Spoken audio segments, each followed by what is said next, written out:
least 50 billion pesos ang hindi nababayarang buwis pag co-compute mo yung corporate income tax, value-added tax, yung withholding tax.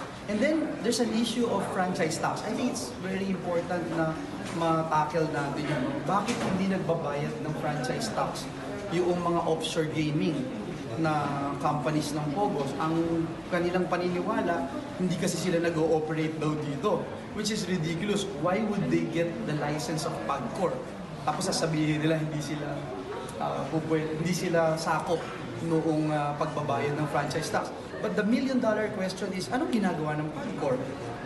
Sinong kakampi ng PAGCOR? POGO o the Republic of the Philippines? Sila ang ating state gaming regulator. Bakit hindi nila tulungan ng BIR na habulin itong mga ito? Bakit hindi nila tulungan ng BIR na kolektahin itong 5% franchise tax? Wala akong effort eh. Hindi ho natin maintindihan bakit gano'n, no? And at the same time, yung ating pinakamalaking concern ay yung hindi ito nakakalikha ng trabaho para sa ating mga kababayan.